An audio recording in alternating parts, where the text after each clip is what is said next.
this period again? Yeah, I think we're getting there. I think the competition's been really good. And guys have really been competing. I think there's always room for improvements, but especially this time of year. But I'm excited. It's been guys are playing hard, and guys are really working hard at it. Some new schemes, some old schemes. So guys are just kind of settling in. It's good. We're halfway through now, so it's starting to look a little bit more like football. What are you hoping to accomplish or see in the scrimmage on Saturday? And do you have any parameters, like number of plays or anything like that? I don't know that yet. We'll probably talk about that as a staff tomorrow. It'll depend on how much live work we want and how much, just how much practice we want to get in. It's not going to be a day where we just go out there and scrimmage and that's it. So we'll get some more. It'll be a practice with a scrimmage element, so it'll be a little bit more of that. So we'll figure that out as we go. Just in terms of like execution and just how the guys are looking in a scrimmage setting, what have they shown you so far? I think it's been good. I think our defense is a little bit ahead of the offense right now. I think that's always kind of the way in spring practice. At least that's been my experience. But I thought the offense made a nice move today.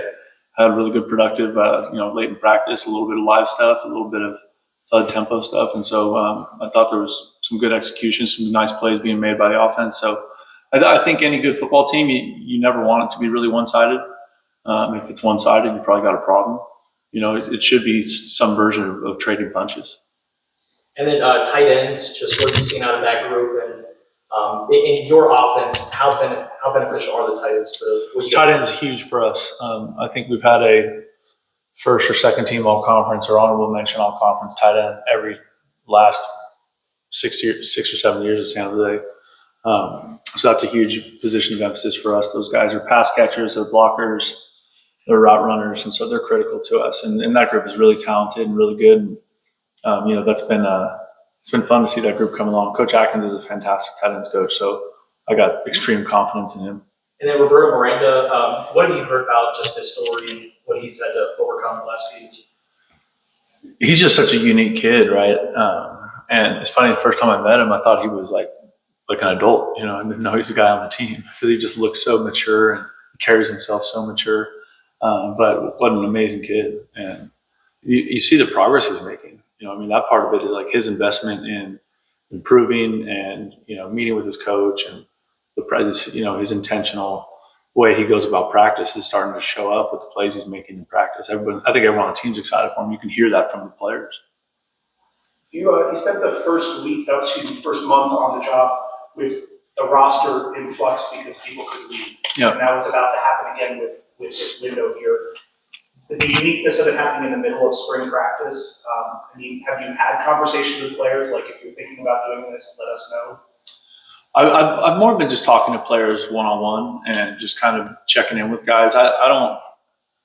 The situation we're in, that everyone in college football in, is just so interesting and so rare. And so we're all kind of going through it for the first time. And, I hope everyone stays. I really do. I think we have a really great group of young people here. I think they really care about each other. I think it really matters to them. But people are going to make their own decisions, and those things we have to respect. Yeah, and if someone were to decide to leave, do they stop practicing with you, even though they have the potential to come back? Yeah, I think they would. That would probably be a little more specific to each kid. It's interesting because sometimes those things are complicated because sometimes the team is unhappy when that happens, right? And the individual chooses that because everybody in this game of football, everybody's so connected and everybody counts on each other so much. And so that'd probably be something that we figure out as we went. But it's hard to rep a guy if he's not going to be here, right? That doesn't make a ton of sense. You'd rather give those reps to somebody else and let them develop and get better. On the other side of it, though, you said you had 14 scholarship spots open. Mm-hmm. So how are you approaching the portal with that opening up? What you have right now? We're not doing anything right now, because no one's in it, right? So our emphasis is going to be more, when that hits and what becomes available, starting Monday.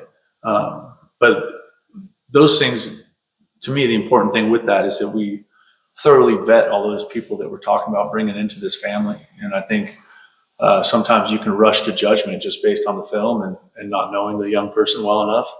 and you can potentially add a piece to your team that's not a great fit.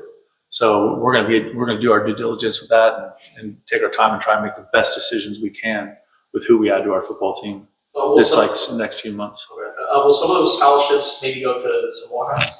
I think that's always a possibility, as we go through spring practice. Sure. Are there any particular walkouts that have stood out to you? None that I would tell you right now. Come on, man, you go ruin the surprise. No, I really hope there's some guys that we can, as a staff, get together and consider doing that with. But they have to earn it, right? And that's I have ultimate respect for players that go that route because I want that route, and I know how hard it is. And so, we're constantly evaluating that. A few weeks ago when camp started, I think you said that you get to a point where you start working on the coach-to-player communication with the helmets. Where are you at right now in that process? So we're working on that a little bit with the quarterback right now, but it's we're in the early stages of that. You're in favor of it though in general, just I don't think it matters if I am or not. You know what I mean? Like it's coming, so we're going to have to adapt to it. And there's some infrastructure stuff that you have to do in the stadium in order to do it, right? And so some of that, there's a little bit of a startup to that. It takes time.